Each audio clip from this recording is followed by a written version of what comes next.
O filho ele é feito de dois opostos, de duas partes diferentes. Aqui tá bem ilustrado nessa parte, né? Aqui o azul e o vermelho tá na cabeça, aqui o azul e o vermelho tá nos pés.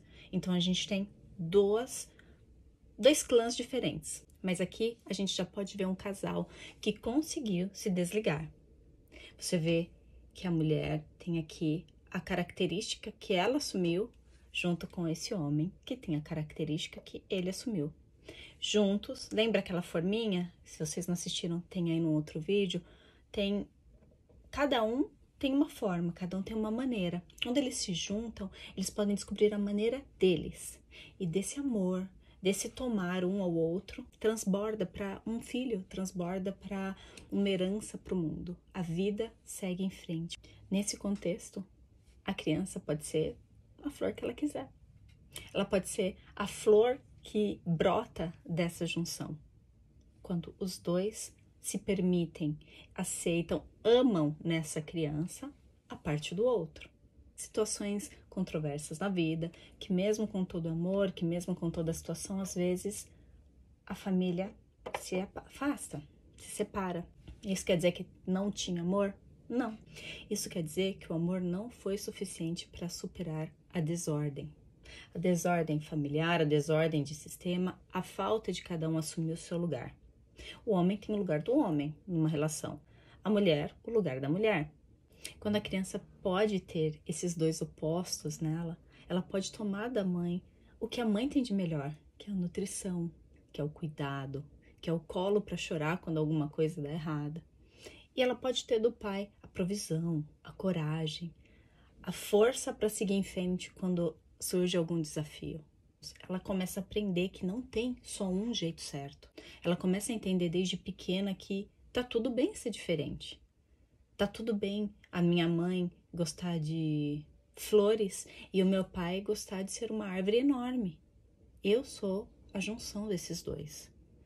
Quando acontece essa separação do casal e começa a ter problemas ali de alienação parental, a criança fica refém de um deles, ou da mãe ou do pai. Vou deixar aqui com a mãe porque é mais comum, né, na nossa cultura, mesmo porque o pai é um dos maiores excluídos do sistema. Excluído moralmente, excluído fisicamente. Se auto-exclui, várias facetas aí para essa exclusão. Tem a exclusão velada, que é quando tá tudo bem, mas lá no profundo a mãe, meu Deus, eu não aguento que isso acontece ainda.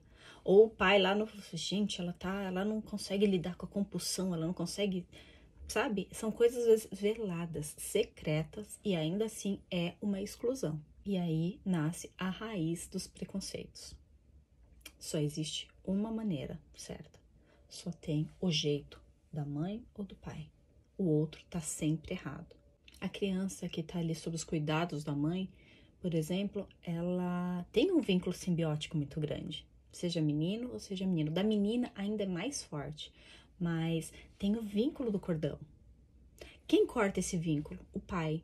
Se o pai não pode existir, quem vai cortar? O primeiro outro que puder existir. O Bert diz que em caso de divórcio, o filho deve ficar com aquele que é mais capaz de permitir que o outro exista.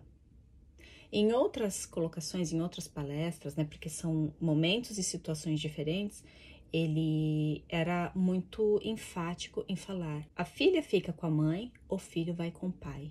Porque a mulher só consegue se tornar mulher no convívio com a mãe, no convívio com outras mulheres. O homem só aprende a ser homem no convívio com outros homens. Eu sei que hoje em dia a gente tem toda essa situação, né, das mães que fazem dupla jornada. A mãe vai fazer o melhor que ela pode, mas ela não é um pai. Só o pai pode ser pai. O cuidado é diferente, o jeito de lidar é diferente.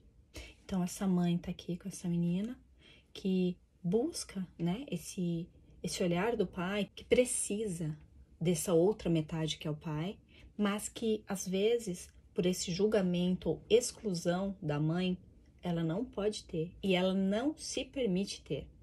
Por exemplo, o pai, sei lá, houve traição na relação e a mãe fala abertamente: olha, seu pai é mulherengo, é isso ou é aquilo. Às vezes, essa criança vai começar a fazer o quê? Rejeitar, por amor à mãe, essa outra parte. Mas essa parte faz parte dela. Ela já é 50% esse pai, ela é 50% essa mãe.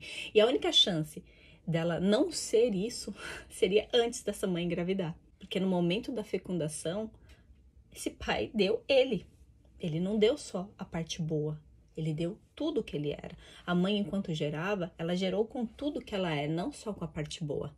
Então, não importa qual é a vertente que essa criança vai ter que se desenvolver em caso de exclusão, ela vai deixar uma parte dela.